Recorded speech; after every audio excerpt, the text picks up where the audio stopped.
Get ready, Michael. Oops. Get ready, Michael. You're next on episode 37 of the Reddit Golf Swing Analysis Series. Ladies and gentlemen of the Lion Golf Academy, welcome back to the condensed Reddit Golf Swing Analysis Series, where we take a look at one swing and one swing only for ease of viewing and also to help educate those. So if you do like this, hit that like and subscribe and some notifications too. And let me know in the comment box how you like this, if it's still you're okay with one swing per video, or if you want to go back to the old routine of 3 or 4 swings per video. But I just figured it's easier to do a quick one and let's go. Keep in mind, by any means, this is not to replace a in-person lesson. So if you're working with your golf pro, stick with it. If you don't have a golf pro, I highly suggest you do, because they can do wonders for you. This is just for education purposes on cause and effect, and what can cause and affect breakdowns in the golf swing, and how just by looking at things we can kind of get things corrected. But keep in mind that also it comes down to your range of motion, your injuries, your work history, how much time you have to practice. So there's just so much involved.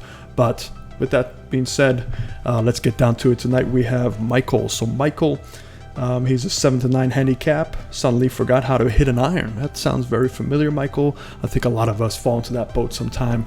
Misses short right, and all irons have lost a ton of distance. All right, let's take a look at this. Also, I just pull these up and don't look at them before. I like to keep it like that. Okay. All right. You said you hit him a little bit short and right. Okay, I wonder if it's heavy or thin too. But you look pretty connected on the way through. On the way back, slight bit of disconnection here. See the arms kind of going away from the body on their own tangent. They pull really low. I would imagine you're down the line. You're probably arms low, club kind of trying to cross the line to compensate for that. Club face looks okay, a little square. Your legs definitely jut underneath you, and you have to kind of upright yourself and stay balanced and move very heavy with your upper body. Your whole body's moving a lot. So let's just put some lines up to show you what's going on here. I'm going to put that right brace line to see how you hold your body. The setup looks pretty good. So in terms of your shaft angle, your clubs just looks relaxed. There's no that forward lean. We don't want that forward lean out there, guys and girls. So remember, everything is centered, straight. Keep balanced. Just rotate around a single point. Becomes a lot easier to time. You don't have to hit thousands of golf balls to develop timing to complement all this extra motion that's not needed. We're going to put an impact line all the way up on your left side just to see how we get down to there, and then we'll look at what your hips do as well. As you take that club back from this point of view, pretty solid, nice one-piece takeaway, nice and wide. You're trying to get behind that ball. Right hip is jutting out from that impact line, which is causing your whole right thigh to come over. Now, when you start looking at that, you can see the weight shift. I mean, there's like this big ball right here that's shifting behind the golf ball. That's okay for a driver because you want to stay behind that golf ball as you strike it. Now, for an iron, you don't really need all this extra motion going back and forth, because irons are designed to hit a certain yardage for every iron. That's why we have many irons to choose from. So we just take that same motion. Obviously different setup slightly for the longer clubs and the shorter clubs, but every club should hit your yardage within 5 or 10 degrees of what you think it is. 5 to 10 yards of what you think it is. We don't need to start over swinging. So ideally, there is a lot of turn going on up here, but I'm not sure. It's hard to tell if there's much turn going on down there. But as a result, your arms cross the line, they're coming on back, they're behind the 8 ball here. Look at all this room that they have to catch up while you're still unwinding. So your shoulders still closed at the target. Your hands should be, at bare minimum here. So you've got a lot of manipulation to make up, and you start doing that by getting your arms to kind of throw back down, release. You can see your grip, your hands are kind of releasing through, and they're trying to play catch up to the center of your chest. So you return. I'm going to draw this line here. You return with your hands right connected to your shoulders. So this swing was pretty good. You got away with it. I would imagine the contact was okay, but you can see, backswing and downswing, it's a 2-to-1, sometimes 3-to-1 ratio, where the whole entire golf swing is roughly a second long. The backswing is anywhere from 0.7 to 0.8 seconds. The downswing is 0.2 to 0.3 seconds. So think about all that reconnection you have to try and do in a limited amount of time. Plus you have to release all this power and stay balanced. So if you're too busy trying to stay balanced, your hands and arms are going to look, man, I just got to hit the golf ball, so let me just try and throw them out there for you. So hope that helps you. In terms of your setup, it looks okay. I'd say your lower body's just rocking back and forth, which shifts your weight around, and your arms go a little bit too far back. So with that being said, let's pull up the down the line and see if we can notice anything there. All right, Michael, we got the down the line. Let me guess where you're from. That looks very desert-like. I'm gonna have to say either Southwest Texas, Southwest Texas, or Arizona, Nevada-ish. So that's my guess. If not, just say Wichita so we can get off that train. All right, let's take a look. Yeah, there we go. Arms really flat, getting stuck. Yeah, arms are really stuck here. Okay, you do a really good job though of trying to make that work. That's a really hard position to try and make work. Let me expand this out here. So let's draw some angles here to help you out.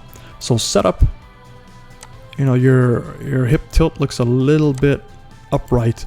So if you take a look at this, we're going to draw that line where your belt buckle is going through. You kind of want it to point a little bit closer to that golf ball, and we do that by bending from the hips further down. So stand a little bit straighter in your legs, bend from the hips further down, let your arms relax more naturally so they're straight down. Right now they're kind of looking away from you, so that could help you out with your setup. In terms of your spine angle, let's see how you hold it. So your arms get trapped, they get stuck behind you. So you do a good job pulling it back inside. Your hands kind of go a little bit below the plane, which is, you know, it's okay. I've seen good players hit the golf ball from here, but the good players also get the hands a little bit higher as you take that club back. So your hands are still stuck on that low plane line. So that's really hard to get any motions from there. At least let's get right in the middle. So get them a little bit higher. You need to feel like your arms are going higher up your chest as they get to that secondary plane line. This will do a couple things for you. This will help your weight distribution with your, you know, to stay more centered, because if your arms are going that low too, it's going to pull your weight back to your heels, and you can kind of see your heel heavy here. But as you get those hands going up, it'll help you stay centered. And then secondly, as you turn down through, you'll have a much bigger range of area for your arms and hands to kind of, you know, hold that angle while they turn through. And you won't be so disconnected on the way down. So let's keep going up to the top. You know, that's pretty low still. You're sitting a little bit more. Like I said, you know, the arms and the hands have pulled your weight back behind you, so you're sitting on your heels a lot here. It's very hard to turn from your heels.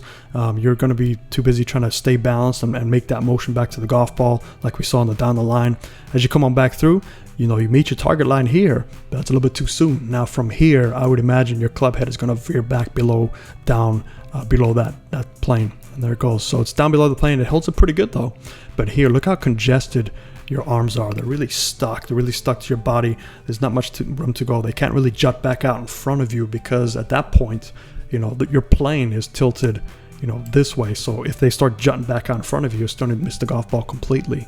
Where if you can see, you know, ideally from here, the club should be falling back in the plane a little bit higher, so you get a steeper launch angle. You know, you want that club to come steeper as you strike the golf ball with an iron. You don't need this lift like we need for a driver. So this will be a great driver swing. I would imagine you hit your driver pretty decent if you take the same similar motion. So now they're stuck behind that lower plane line. Let me delete this one here. And from here, all you can do is just kind of turn. And you do a pretty good job. You're still kind of stuck though. I don't see a lot of driving with the knees and the lower body, you know, pistoning up. And you do a decent job holding your spine angle. You come on through, excess tilt to help you out, to push that body through, and your release is kind of stuck too. So, you know, it's a lot of tilting going on, not a lot of turning. You know, tilting's okay, but too much of it, now all of a sudden it's going to start messing with your planes. It's going to mess with your release points. So, you know, you can see how this can become an issue for you in the long term, unless you're able to hit, you know, thousands of golf balls a week like some of the tour pros do, that can just generate really good feeling and touch and timing. But, you know, us humans that have 95 jobs and families, it's really hard. So remember, simplicity is your friend. Simplify things, rotate around one center point, and do your best to hold your position. So I hope that helps you. Let me know if I'm right about your area of choice that I said you're from. If not, just lie and say Wichita, so we can just get away from Wichita and maybe start talking about Alaska, because I hear Juneau's beautiful up there. So this definitely deserves the bro handshake. Hope that helps you, and be on the lookout for a special video tomorrow. Live Golf versus PGA Tour. Is this history repeating itself? We'll soon find out. Fairways and greens.